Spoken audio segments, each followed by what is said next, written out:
Some careers come full circle, and today's guest is a remarkable example of that. Pat Gelsinger started at Intel at 18 years old, eventually becoming the company's youngest ever vice president and the lead architect of the 486 processor, one of the chips that helped power the PC revolution. Decades later, after leading VMware through a transformative era in cloud computing, he returned to Intel, this time as CEO, to guide one of the most ambitious reinventions in the company's history. Few leaders have experienced the semiconductor industry from so many angles: engineer, innovator, CEO, and industry statesman during one of the most geopolitically consequential moments in technology. He has led in moments when technology wasn't just evolving, it was redefining industries and geopolitics. Today, we're going to talk about reinvention of companies, industries, and even careers, and what it takes to lead when the stakes are global.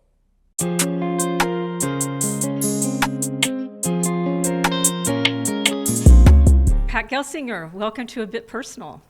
Hey, great to be with you today, Jodi. Thanks, and look forward to the conversation. Yeah, me too. I've been looking forward to this conversation, not just because of the amazing career that you've had, but also the chapters that you've lived through. And you have a remarkable story, right? Starting at 18 years old, designing chips at Intel. Decades later, you return as the CEO of Intel, and then you left now a little over a year ago. And that's not just a career arc, that's like a full circle. So let's start there. Tell me a little bit about what that arc feels like. Well, when I started at Intel, 18 years old, it was just like I felt almost like I was going to the pinnacle, right? This place, microprocessors and semiconductors. It was just such a, almost fanciful, right? I call it the Cinderella career. At the time, and then starting as a technician, going to school, just so many pieces of that. And then, as I like to say, I grew up at the feet of Grove, Moore, and Noyce, right? Knowing them all, these legends of the industry. And I started so young there. I joke I went through puberty at Intel, right? It was just like, man, it was really so shaping. Being mentored by Andy Grove, and early in my career, I wrote this crazy statement: "Be CEO of Intel." And and that was at 18 also? It was about 22, 23, okay. Right? And when I wrote it was such a crazy thing, right? I write mission statements and wanted to, really sort of develop, okay, what do I want to get done in life? And when I first wrote it, it was just a dream. I had no belief that it could happen. And then here we are as I'm progressing, all of a sudden I'm in the room with them. And then all of a sudden it became, I can do this. And then when I left, it was like, I guess that wasn't the career. And then coming back, it was like, okay, I had written this, at that point, 30 years earlier, and now the opportunity to come back and really to, I'll say, finish what I felt I started in my career, and the opportunity to help in a time where the company needed to be reset and re-vectored. So it really was, as you would say, a full circle. Yeah, that's amazing. So when then Intel comes to you to recruit you, and you're at VMware at this point in time, right? Yep. It must have been hard to leave Intel to go to VMware. When I left Intel, I went to EMC. Okay, right, EMC first. And it was really, the CEO, Joe Tucci, well known in the industry. He said, "I am going to coach you." Right, it was very much develop, and I had the aspiration to be a CEO, and just everybody on the EMC team and board. It was like, okay, you are Joe's successor. Okay. Right, and I wanted to be a CEO. I didn't feel I had that opportunity at Intel at the time, so leaving was hard after 30 years. Right, and then 3 years at EMC, and then it was an in-the-family move because they had the majority ownership of VMware. And then coming back to California, becoming that first CEO, and under my leadership, VMware had a very good 8 years. We tripled the size of the company, tripled the market cap of the company, just seen as a very successful tenure. And then going back to Intel, and that memory of writing my mission statement 30 years prior, it was like, okay, maybe this is it, to come back and do that job. So this is a good reason that people need to have vision boards, right? Yeah, it is. And, incredible. sometimes they come true and sometimes they don't. But, they drive you to make yourself better, and I remember sitting in rooms where I'd hear Gordon or Bob or Andy say something, and I started asking myself the question, if I were CEO, would have I said that? Could have I said that? Should have I said that? Right? You start asking yourself different questions that elevate your leadership. Okay. So then Intel comes to recruit you. At first, they wanted you to be on the board. Yeah. And then in February of 2021, they bring you on as the CEO. And although Intel wasn't collapsing necessarily at that time, it definitely was going through a lot of struggles. The market was very impatient with them. They had, some missteps on the manufacturing breakthroughs. And so it seems sort of mythic that the prodigal architect returns to save the empire. Did you feel like that? Well, there's so many emotions at this point. And, as I'm coming back to take the job, the board is recruiting me to do this, my mission statement that I had written 30 years hence. And, the company was in worse shape than it looked, right? Because we were in COVID. And in COVID, what happened to PC demand? Poof, explodes. So the business looked better than it really was at the time. And Right. They had fallen behind on process technology. They went from having a 2 to 3 year lead to a 2 to 3 year lag. How did that happen, right? They hadn't produced a chip on schedule for 5 or 6 years. They had taken all of their capital and given it back to shareholders. $70 billion was buybacks and dividends to shareholders, and they hadn't built a new factory, in a couple of decades.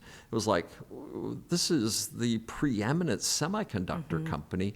What's going on? So to reset that, it was a clear, massive assignment, and the board was, we need to change the direction of the company. And even though it looked better, there was a lot of things that needed to be addressed. So did you realize that it was worse once you started, or you knew that going in? When you step into one of those roles, you have a view, right, of what is there. And I had a pretty good view. I had written a strategy statement, shared it with the board of directors, got everybody's buy-in. I said, if we go down this journey, you're agreeing to my strategy and agreeing to me to lead it. So, there was an understanding. But you never really know until you're in the chair. Right. So there were definitely some surprises, and you're sort of like, wow, I didn't expect that. Not good things, right? Yeah, not good things. So tell me why you thought you were the right person, and maybe why the board thought that you were the right person. Well, I think they saw this need for a technical leader again. I think they also saw, the passion I had, for the company, for that heritage, where, it was like, I was never like one of the founders of the company, but I grew up at the feet of the founders of the company. So I think there was somewhat that soul of Intel, right? That I was bringing to the table, the strategy that I was laying out, to rebuild the technology engine, the manufacturing, the agreement to start the foundry processes. So they were buying into the strategy. And obviously it was this, okay, our son is coming back home. So there did have that little bit of a, kind of prodigal, whimsical tale to it. And for me, like I said, this was my dream job, decades earlier. And those things came together. And, as it did, there was a lot of enthusiasm inside of the company for my return. Okay. And so when you did return during this point in time, I mean, there was a lot going on in the world, right? You had supply chain chaos, you had geopolitical uncertainty, and it was getting worse, the whole chip wars, and then maybe a little bit later, a year later or so, you had the beginning of AI, right? So did it seem like you were fighting 3 wars at once? I mean, it's very complex. At least three wars at once. And I'd also remind that this was still COVID. Right. I was in the CEO chair for over a year before I actually had an in-person staff meeting. It really was this, oh, wow, there's so much to go on to rebuild the company, to get manufacturing underway, technology, the geopolitics, the supply chains, the CHIPS Act, right, was underway. So, there's an awful lot going on at the time. Right. Yeah, very, very complex times, especially in hindsight. So how do you think that the U.S. is doing in terms of its competitive edge, or how is it doing competitively in your mind today?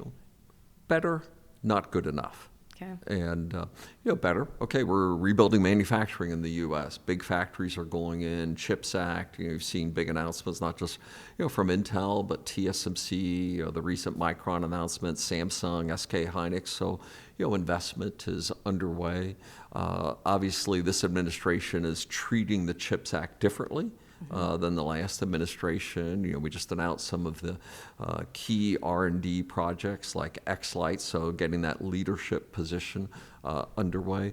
So there's a lot of good things going on, but I'd also say we have a long way to go. Our supply chains are still much too fragile. We're still much too dependent on Asia and Taiwan. The singular failure point of supply chains, okay, that's not okay for something this important. We need more R&D leadership in the U.S. Again. So I'd say we've clearly made improvement over the last 5 years, but a lot more needs to be done. Do you ever worry about the government being involved in private enterprise from a couple of different perspectives? One is that it can distort markets. If you're not necessarily making decisions just based upon market need, right? It's now you're basing it on national security or whatever the other reasons are. So don't you worry about that? Don't you worry that sometimes companies can make the wrong decisions based upon that? Of course.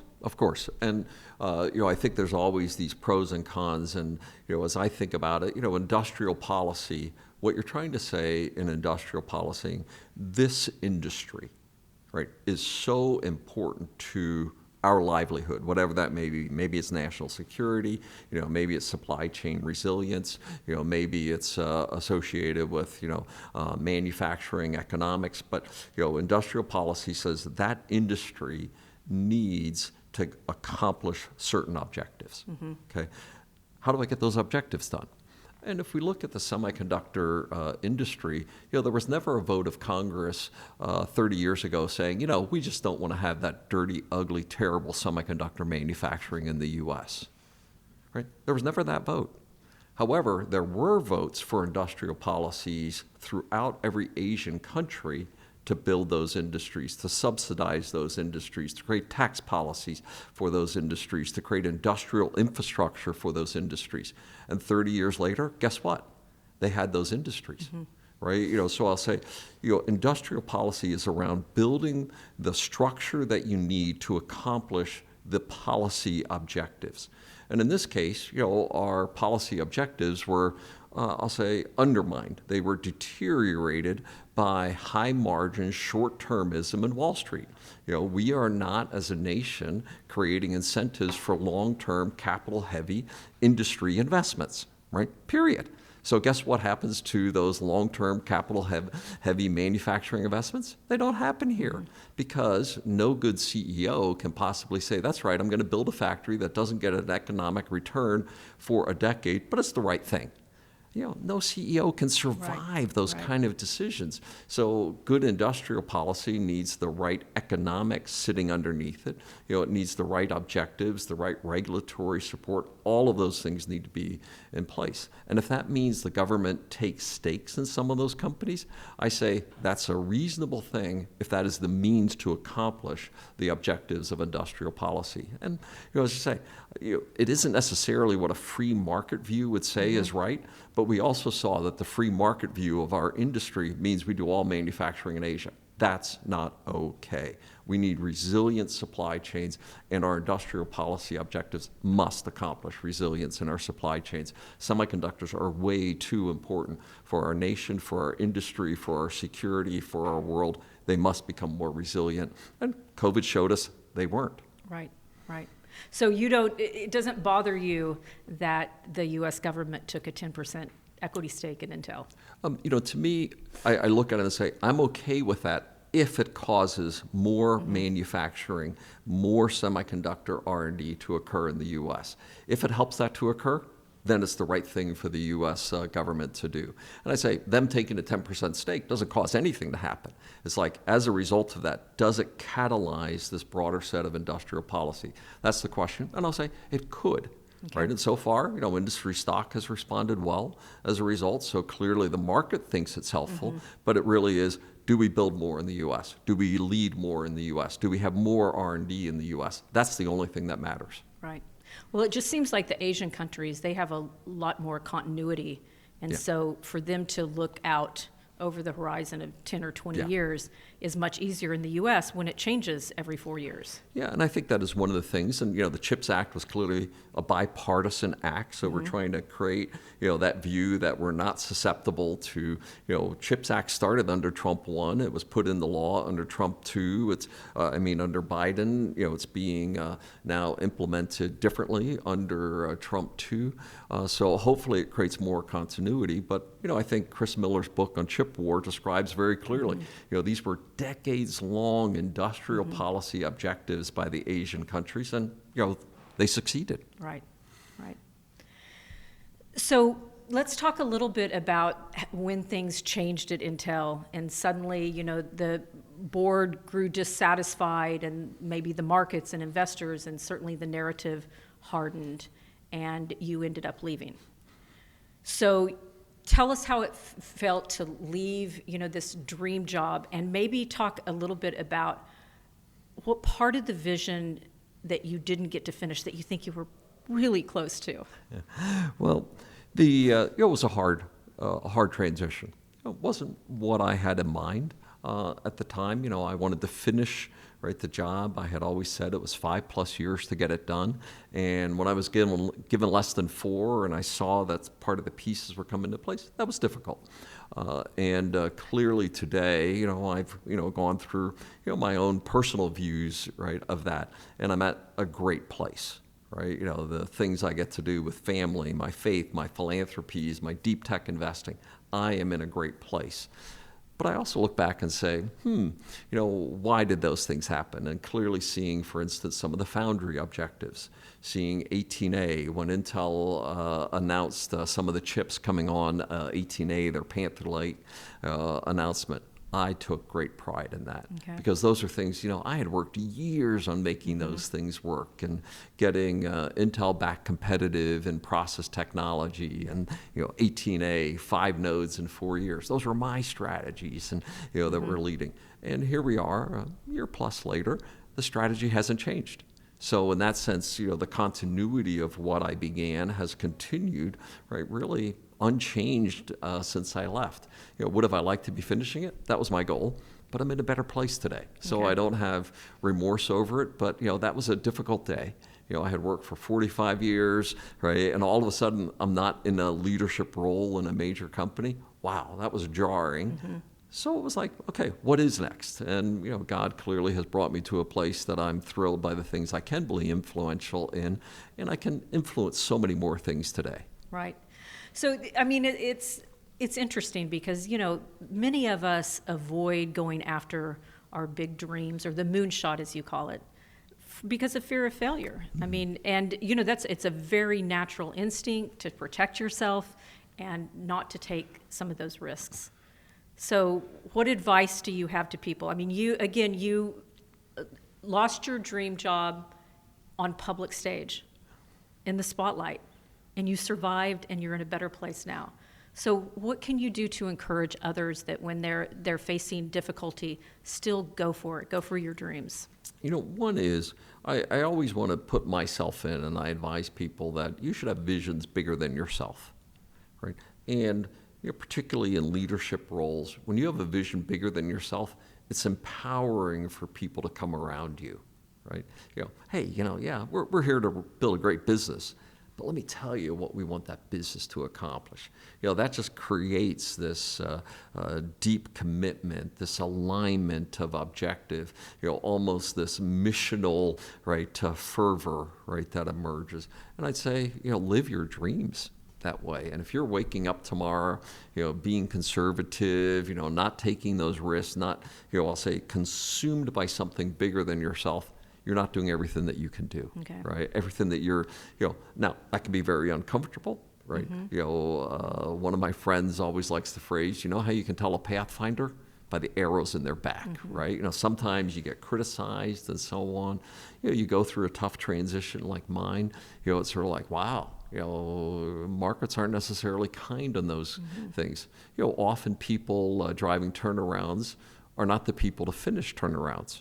Right? That's often the case. And you sort of say, but I wanted to be the one, crossing and, on the medal stand at the finish.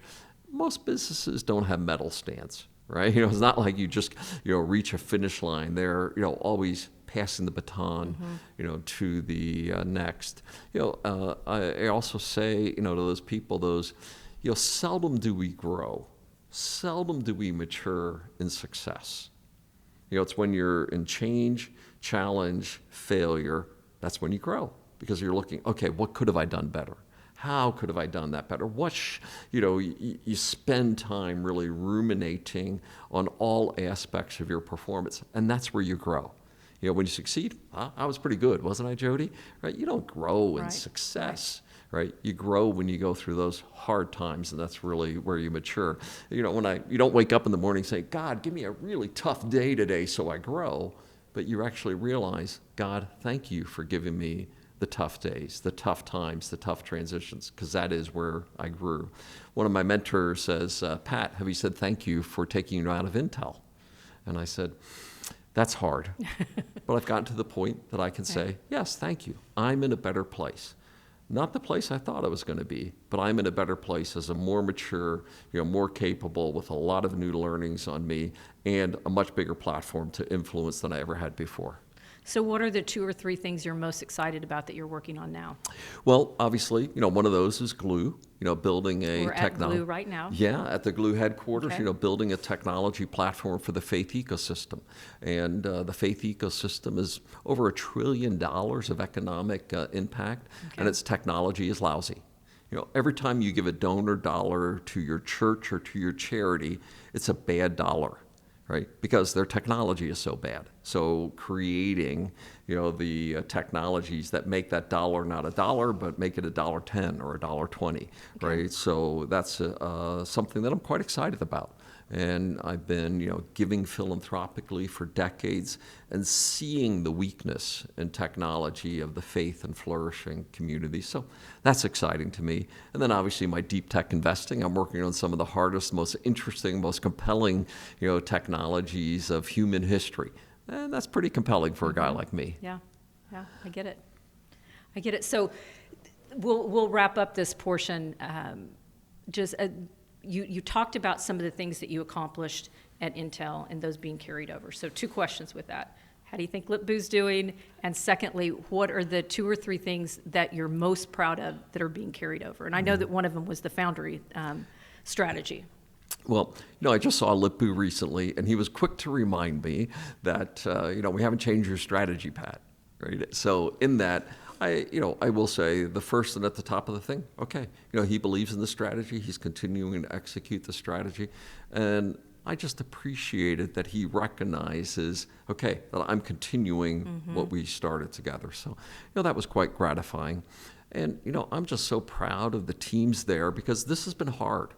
Right? They were years behind in process technology, and restarting that engine, to get back to a leadership technology. 18A is great. 14A is going to be better. They're leading on key things like EUV and High-NA, getting that mojo back of leadership. And I'm just so proud of the Intel teams for, continuing. Because, once you fall behind, in this industry, Jodi, it is so hard.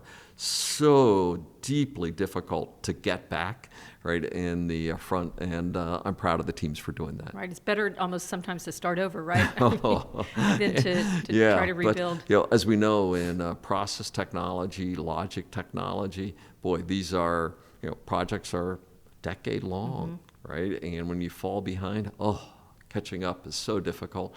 You make a bad mistake in a particular technology, and obviously one of them, Intel didn't use EUV, right? They helped to create EUV. How could they make that decision? So getting back into the game and getting the new transistor design, backside power, these are core innovations. And like any good industry, you need good, strong companies competing, for the best idea and holding each other accountable. And I'm thrilled to see Intel back in the game.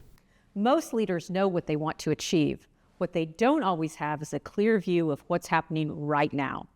JP Morgan partners with technology companies to deliver clarity and actionable insight so leaders can be confident not just in their vision, but in every decision they make. See what's next at jpmorgan.com. Now let's get back to the episode. No matter who you are, everybody wants to see Intel succeed. Yeah. They really do. Okay, so I want to rewind, go back to your childhood, go back to rural Pennsylvania, right? And as you said, you lived 5 miles outside of nowhere, okay? Yep, that's home. Raised with kind of the farmer's lifestyle. And so I want to ask you, what was considered sort of hard work as a child? And what were the success metrics? I mean, how was success defined in your home? Yeah, and a German farming family, work, right?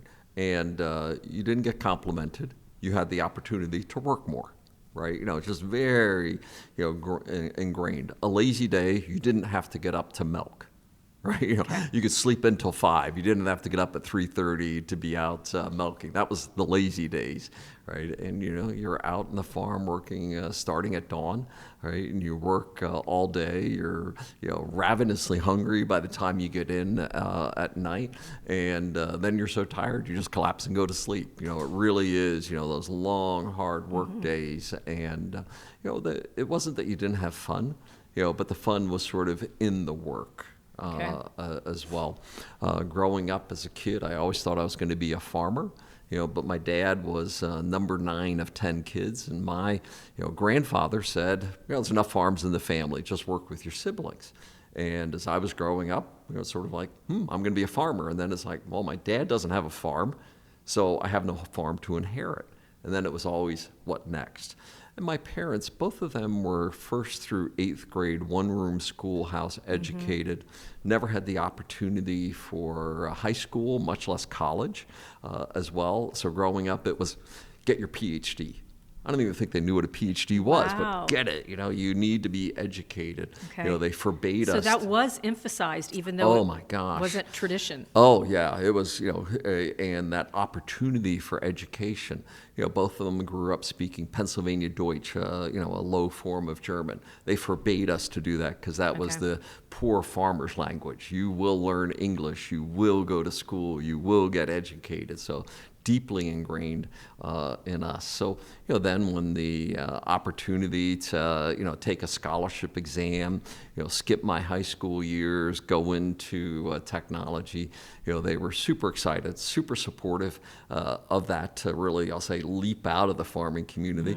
They weren't so sure about moving to California, though. They're crazy out there in California. They would have much preferred me to, find my dream on the East Coast. But lo and behold, when Intel came recruiting, the die was cast and the journey began.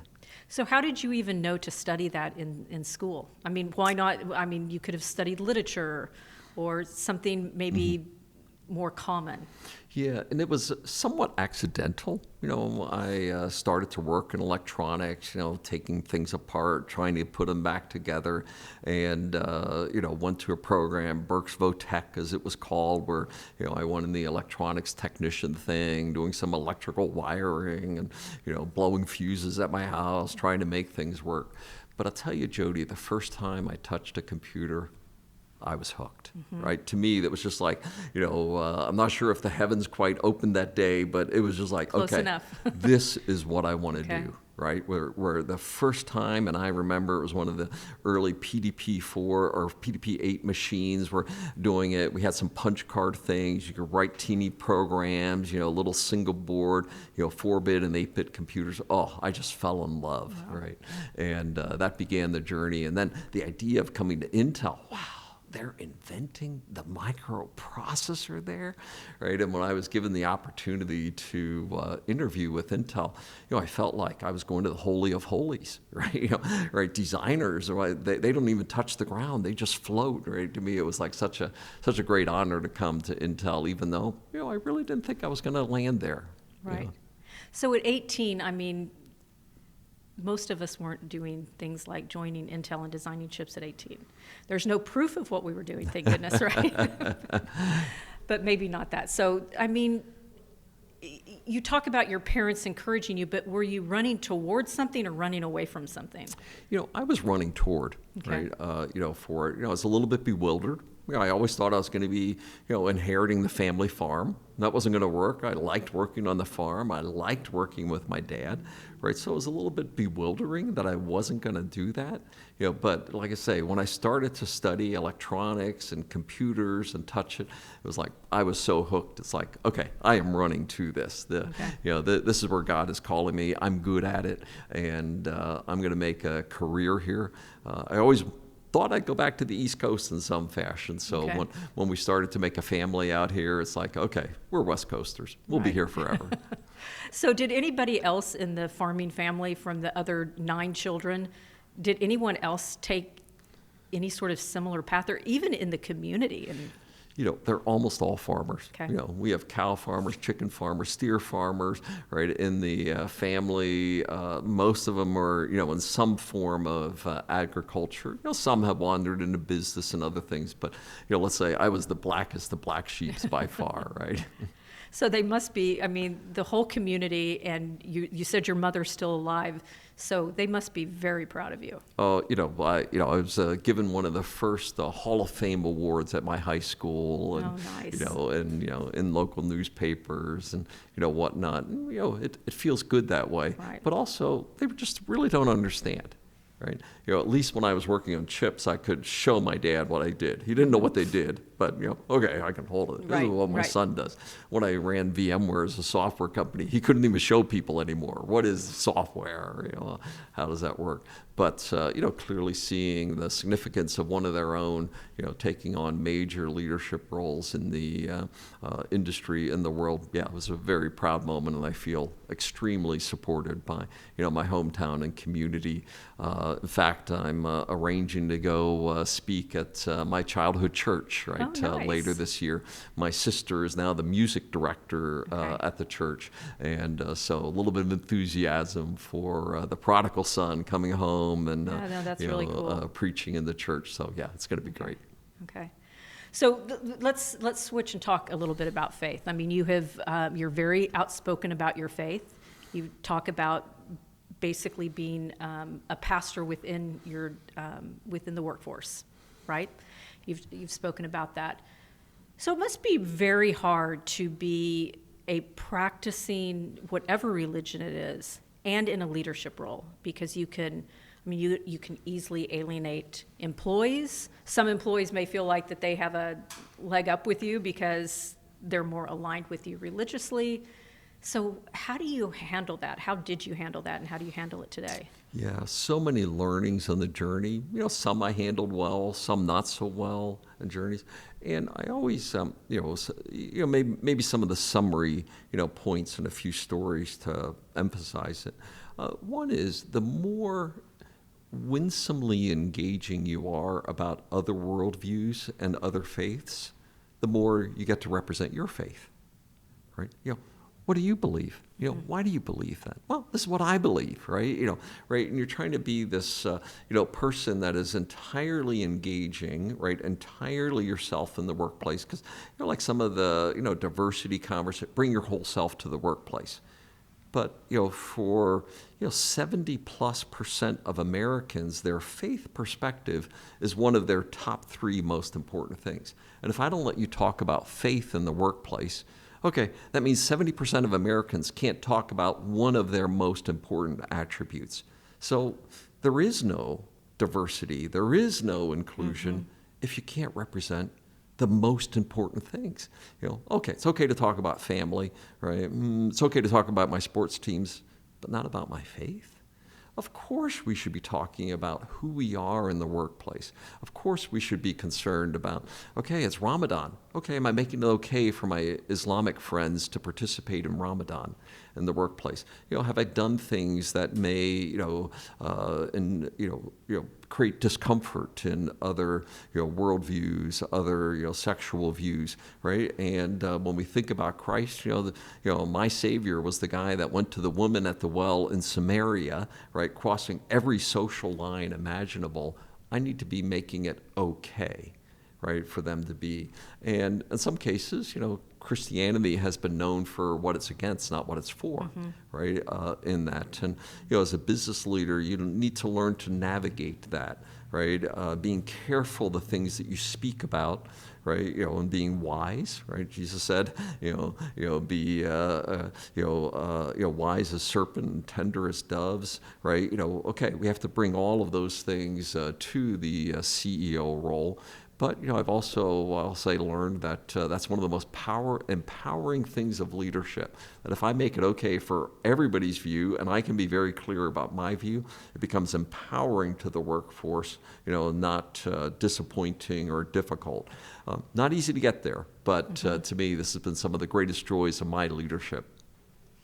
So, CEOs today are in a very precarious situation, right? Because, there's a lot of pressure sometimes to speak out about social issues, and speaking out has its own set of problems, but being silent also has its own set of problems. Yes. So how do you advise other CEOs how to handle that? And maybe give a couple of examples of times that you decided to speak out about something and what that process was, and then maybe when you restrained yourself. Yeah. So one thing is, I'll say, as a CEO or as a leader, right, I always think you want to have a great comms person and you want to have a great HR person, right? Because you need those people to be taking your back on some things and guiding you on what to say and how to handle, some of those issues. And I often, tell CEOs the most important hire is their head of HR. And particularly so, right? It isn't just about having great talent in the company, but you need, that person to create a philosophical alignment, right, with you on how to navigate those topics. Because, many CEOs, essentially their roles as CEOs have been blown up over these issues as well. So hire well, right? And have that HR person, that really becomes a soulmate on many of these topics. Because a lot of times, an issue would come up, and I just turn to my head of HR, what should we say? What should I say, right? And often it was like, okay, you handle that one. I'm doing nothing, right, on it.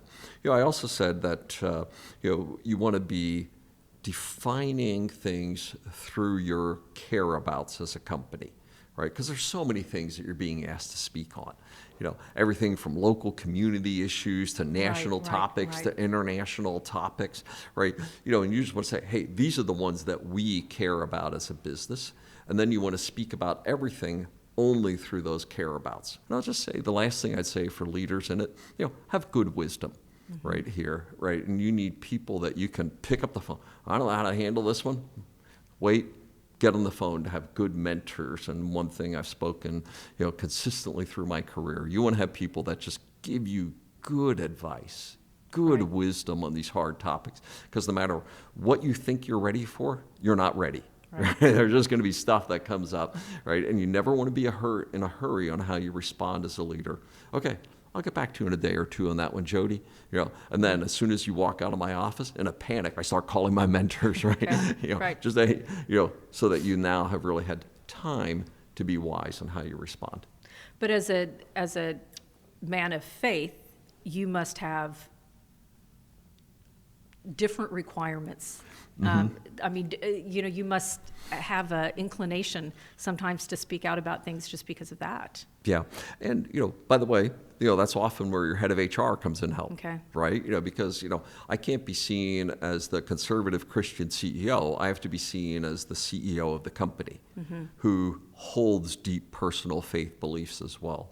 So you need those kind of perspectives, but it does shape how you respond on certain topics as well. Where my faith is motivating me to speak on some things.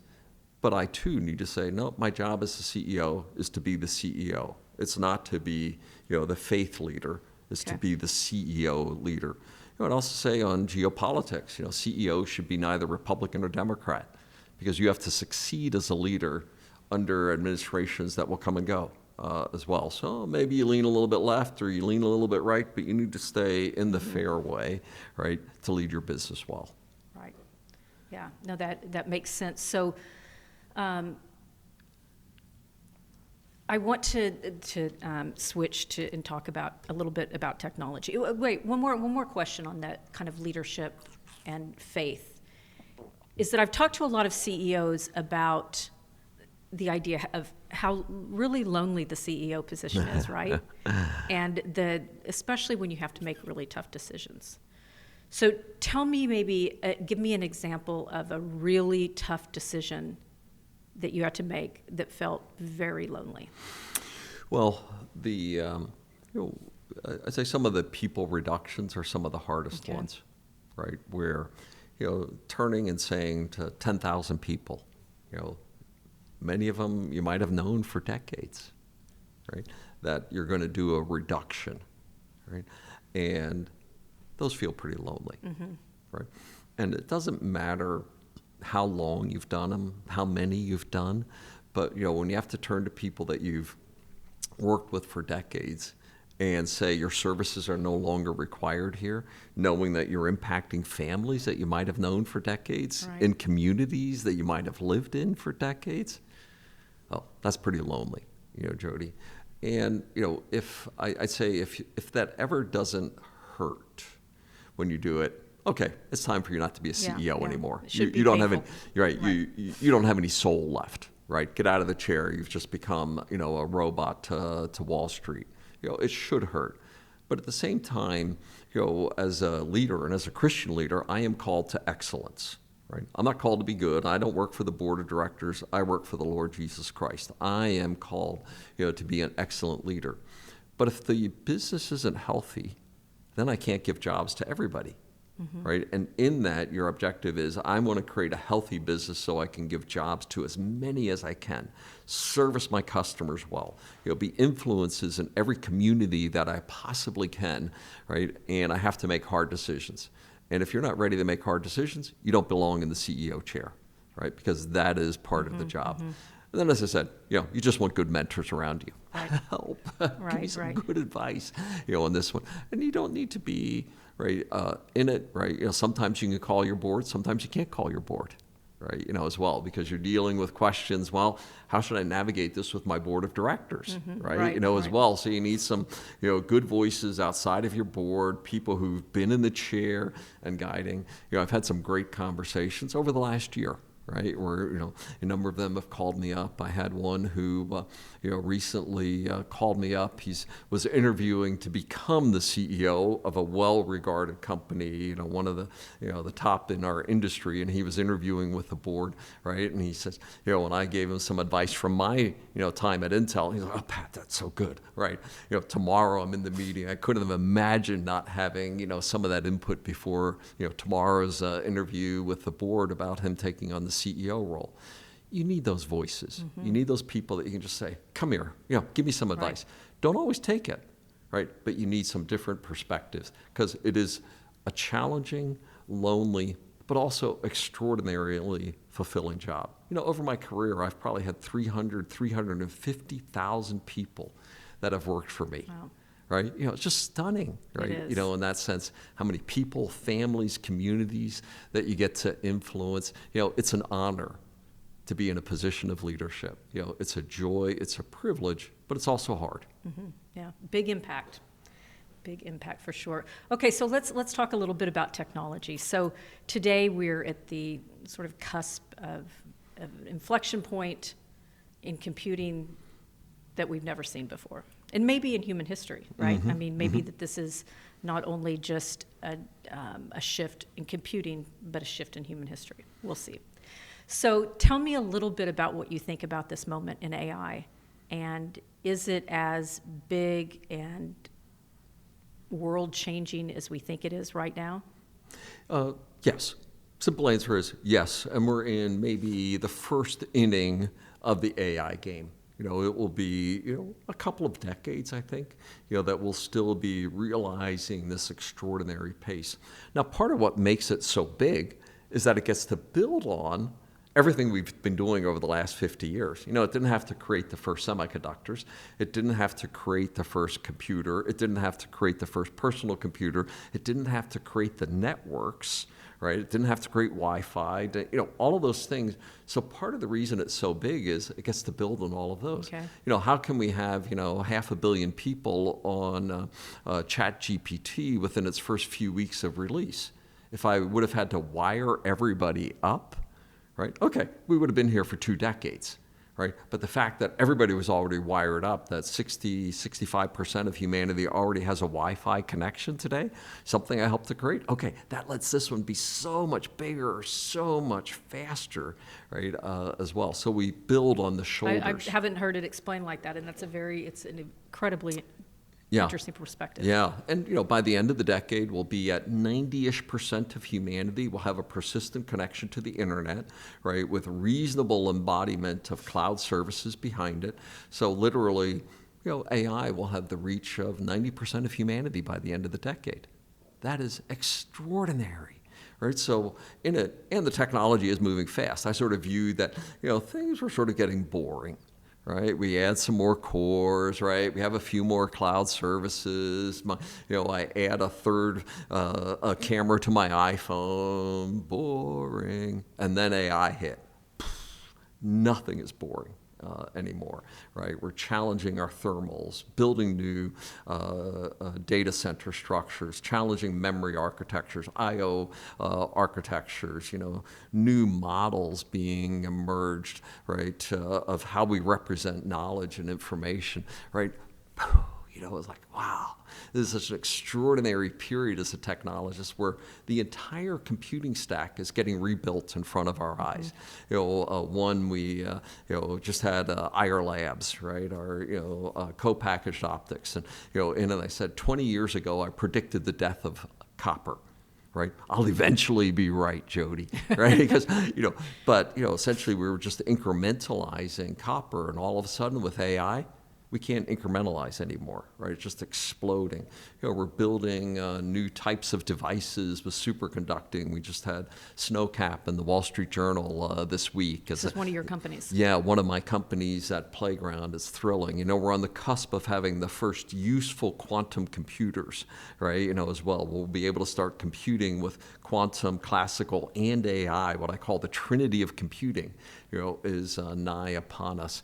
The ability to start representing knowledge in ways that we never thought possible. But then I also say, how are we going to use it? And that's where some of my motivations to be shaping these technologies as a force for good. The next couple of decades, the greatest in human history for a technologist. Right. So when do you think that you first realized that it was going to be as big as it is? It can't have been just at the ChatGPT moment. It had to be before that.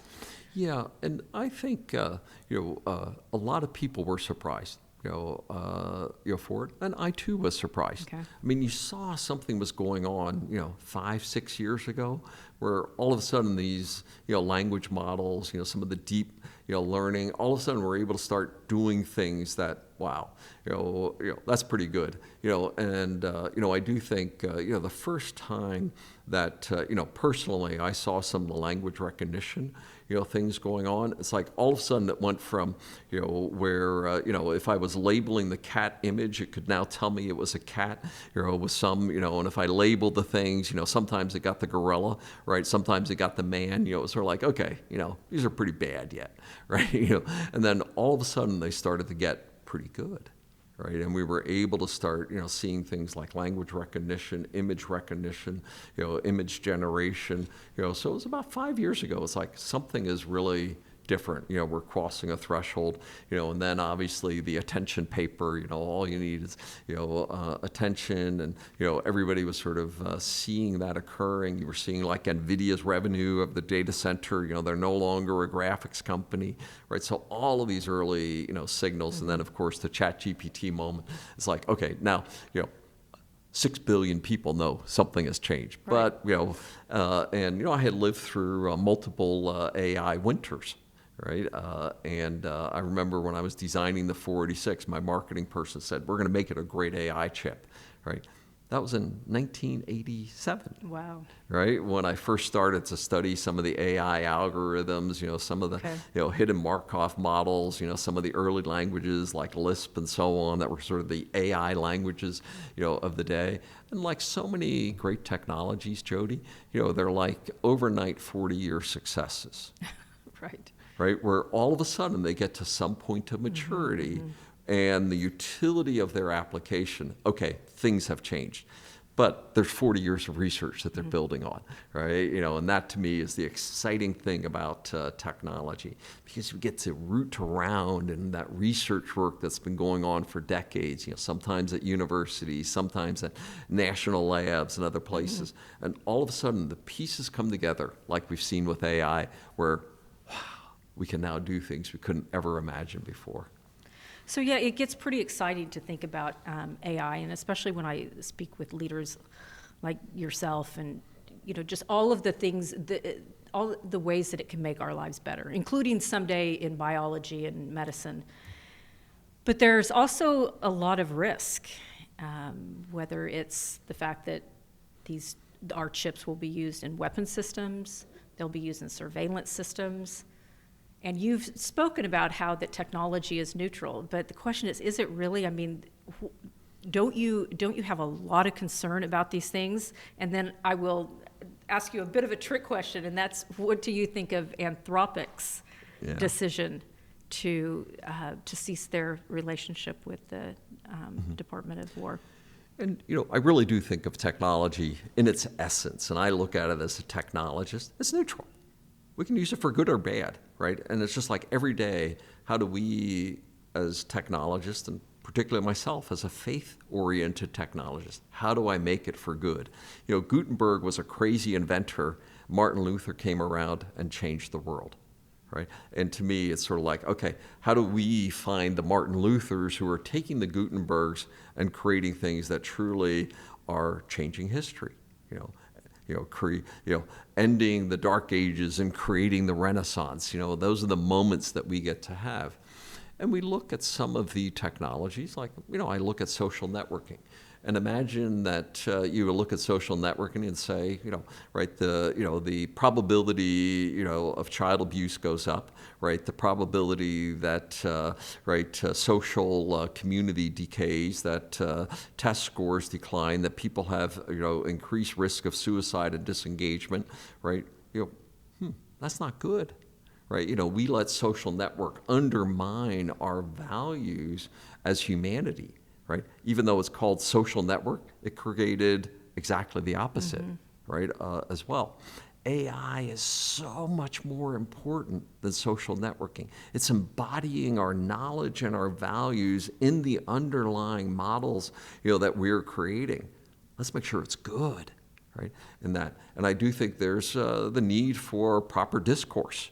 Right? We need, theologians at the table. I need politicians at the table. I need technologists at the table to make sure we're having the tough conversations, about how these incredibly powerful tools will get used. And the moment we stop discoursing on them, right, is the moment that we'll probably make bad decisions. But we're really not doing that. There's not really a group of people that are having those discussions. I mean, yes, you and I may have them individually, but lots of them are, right? Clearly, there's many of these, I'd say there is no single place that's happening, right? Like sort of after the Manhattan problem, you could point to a single place. But, there are lots of them there. And I do think part of my call for faith leaders to be at the table here is embracing the technologies, using it, and be vocal on how these things need to get shaped. Right? And even as you touched on Anthropic and Department, of War, it's causing a discourse.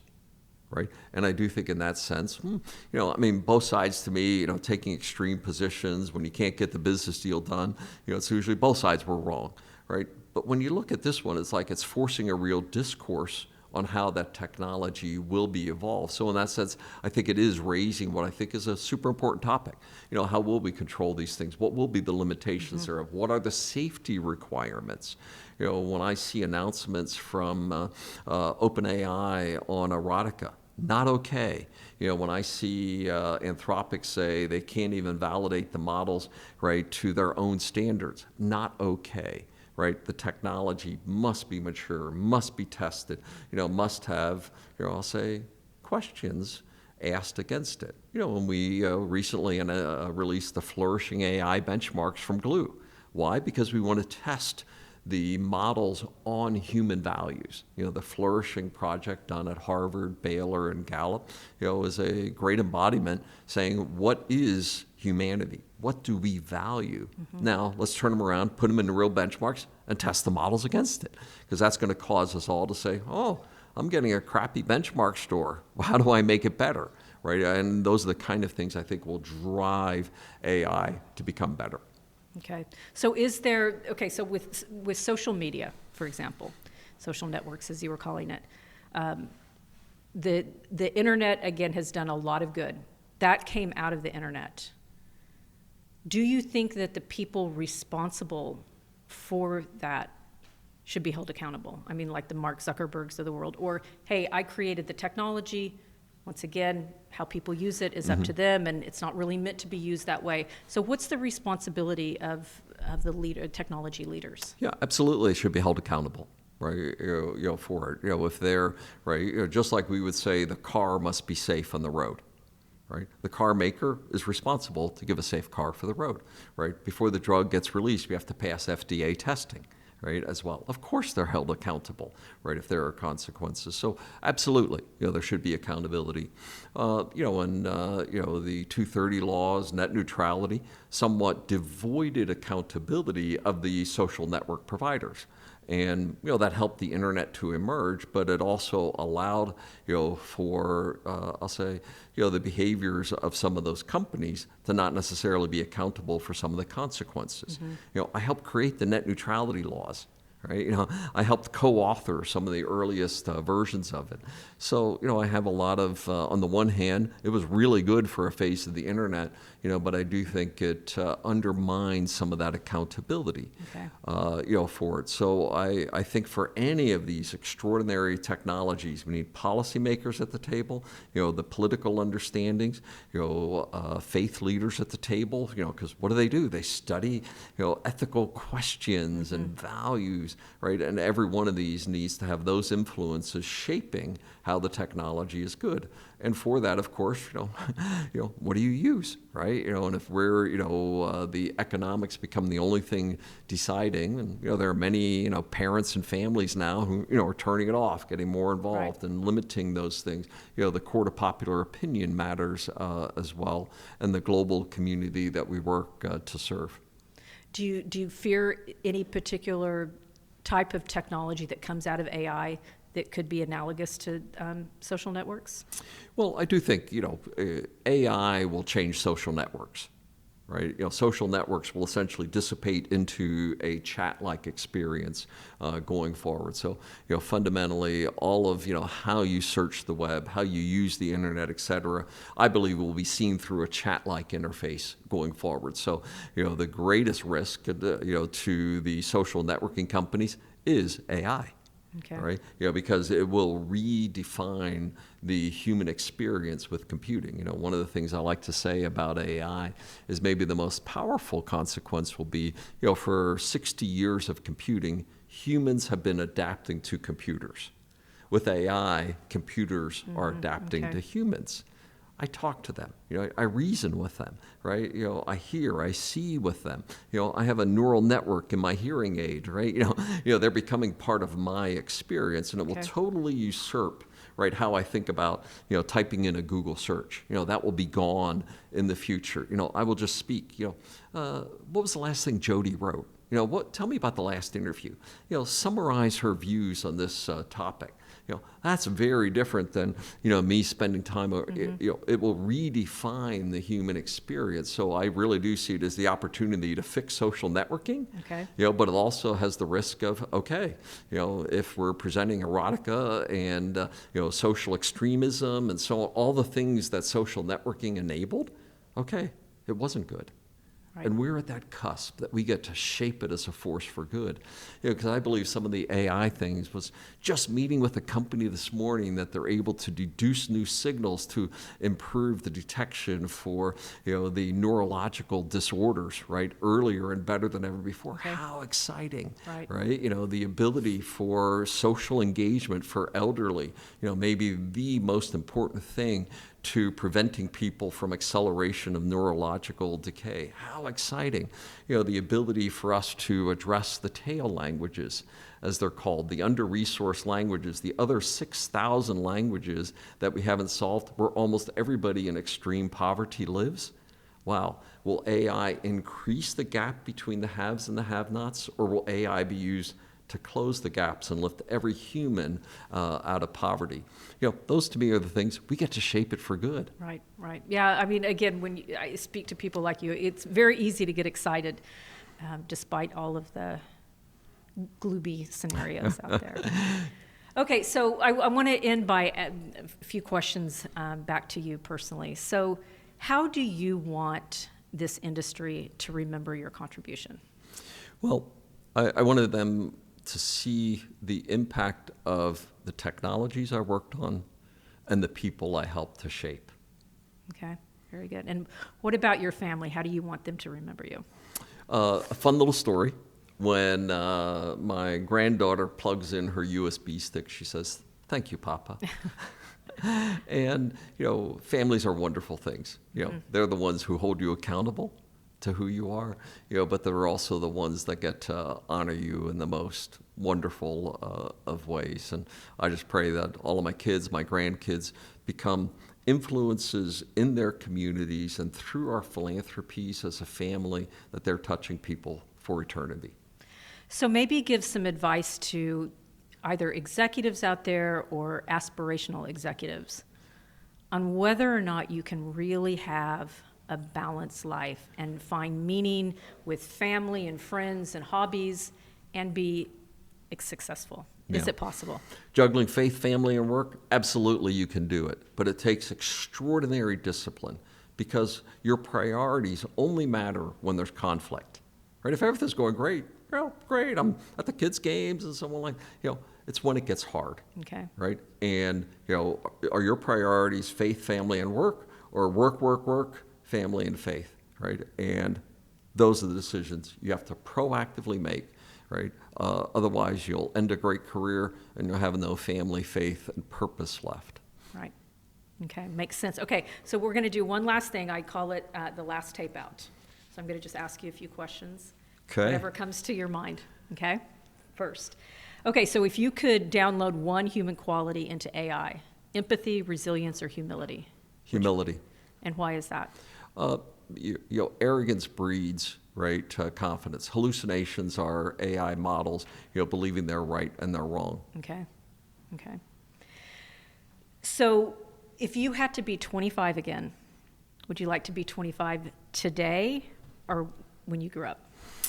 You were shaped by the experiences of our life. So, no, I don't want to rewind the clock, but I sure wish I knew some of the things today when I was 25 then. Well, again, as I was saying earlier, at least there's no proof of anything that we did bad. Whereas today it would be a little more difficult. What's the best advice that you ignored and later realized was right? Paul Otellini, the CEO of Intel, challenged me to become a salesman. He said, it will fix all the things that, as a technologist, you're not good at. And I hated him for telling me that. And he was dead right. Okay. A quote, mantra, or philosophy that you live by? When Jesus was asked, what's the most important commandment? He said, love the Lord your God with all your heart, mind, and soul, and love your brother like yourself. And I would just say, my mantra has become love God, love man, and work hard. Okay. So what is a failure that you've had in your life that you're now grateful for? Intel. Okay. Yeah, and it wasn't the finish that I would have expected, but I sit here today and say I'm in a better place, and the company is doing better as a result of the 4 years that I gave to it. Okay. And if you weren't doing this work, which is now a venture capitalist working in technology, what would you be doing? Farming. Okay. I liked farming. Return to your roots. Yeah, back to my roots, and Okay. it's just seeing a hard day's labor. Right, when you look out upon the farm, across the fields, across the crops, across the fruit trees, whatever it may be, there's nothing more satisfying than being able to see the impact of your work. Yeah, I get it. Well, thank you so much, Pat, for joining me on A Bit Personal. I've loved getting to know you better, and I know that my audience is going to as well. I mean, what you've done in your career is amazing, and I think that, again, you serve as a great role model for the big moonshot and going for your dreams, really no matter what the risk. Yeah. Amen. Thank you so much. Great to be in the show, Jodi. Thank you.